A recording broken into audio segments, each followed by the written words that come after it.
O que é que pensas quando ouves Saramago? Para além de "eis que seca" e coisas do género, muita gente diria sem vírgulas ou sem pontuação. Eu próprio fiz uma piada do género no vídeo em que falei sobre a vida e obra de José Saramago. Mas na realidade, dizer que Saramago não usava pontuação é algo ignorante de se dizer, por simplesmente não ser verdade. Saramago usava pontuação, mas de forma inovadora. Em vez de usar travessões e tudo o resto para sinalizar diálogos, usa apenas ponto final e vírgula, a que preferia chamar sinais de pausa, longa e curta, respectivamente, tendo em conta o ritmo das palavras da nossa língua portuguesa na sua oralidade. Numa entrevista ao Jornal Expresso, Saramago disse: "Era como se eu lhes estivesse a contar a eles a história que eles me tinham contado. E, como você sabe, quando falamos, não usamos sinais de pontuação.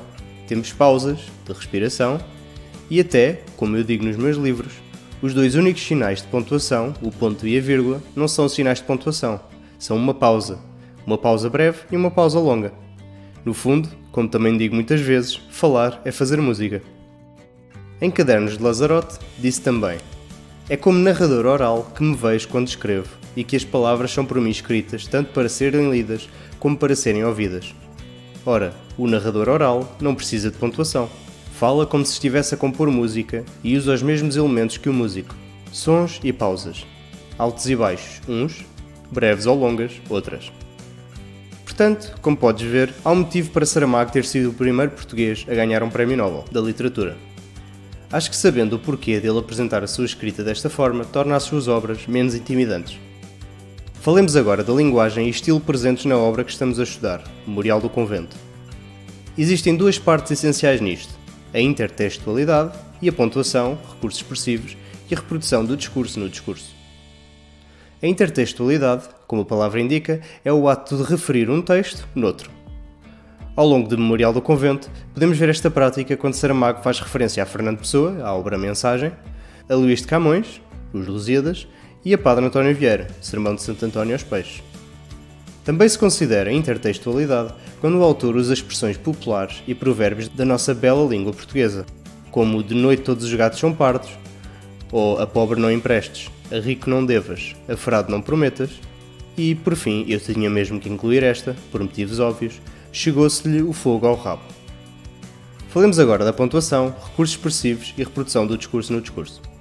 Nas obras de Saramago, como eu já disse, a pontuação não é abolida, simplesmente. O que é abolido é o travessão e os dois pontos, o discurso direto, sendo substituídos pela vírgula e ponto final, a pausa curta e pausa longa. Sabemos que começou uma personagem a falar quando vemos a primeira letra da frase maiúscula. Em relação aos recursos expressivos, podemos ver o uso da anáfora, que é a repetição da mesma palavra ou grupos de palavras no princípio de frases ou versos consecutivos, a comparação, que consiste, como deves saber, em comparar cenas, a enumeração, enumerar cenas, como os vossos pais fazem nas listas de compras, ou como vocês fazem na lista que fazem para o Pai Natal todos os anos, expressões antinómicas, ou seja, expressões com significados opostos, a interpretação subjetiva do discurso evangélico, as interpelações diretas a vocês, leitores, por exemplo, quando Saramago usa a palavra nós, referindo-se ao narrador, e a nós, leitores, o que cria uma proximidade entre leitor e narrador, a ironia, que, como sabem, é uma figura de linguagem que consiste em sugerir o contrário do que se afirma, e é algo muito comum aqui neste canal, como devem saber, a linguagem barroca, que tem demasiado detalhe, a metáfora, que é uma figura de linguagem utilizada para comparar dois conceitos, sem se utilizarem expressões que indiquem que uma comparação está a ser feita,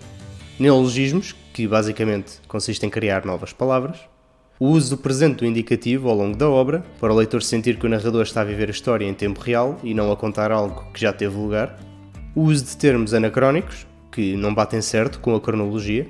Por exemplo, se Baltazar se virasse a meio do livro e dissesse "Eis meu, ganda cena", e, por fim, trocadilhos, que consiste numa troca engraçada de palavras. Se já viram algum espetáculo de stand-up comedy, provavelmente já ouviram alguns destes.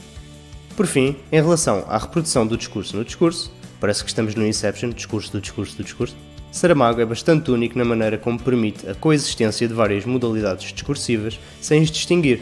É para isso que costumamos usar coisas como o travessão. Isto torna as frases longas e mais perto do que fazemos quando falamos. Se repararem, nós não falamos como escrevemos. Se escrevêssemos exatamente o que falamos, teríamos frases demasiado longas e muitas vezes sem ligação perfeita entre as mesmas. E para além disso, tínhamos que incluir uns 50 tipo, e coisas do género. E é isto.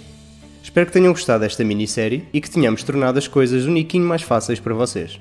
Se quiserem mais algum vídeo sobre o Memorial do Convento, deixem nos comentários. No nosso Patreon podem encontrar PDFs com tudo o que dissemos nestes vídeos no pacote Rumo ao 20. Bom estudo e até já!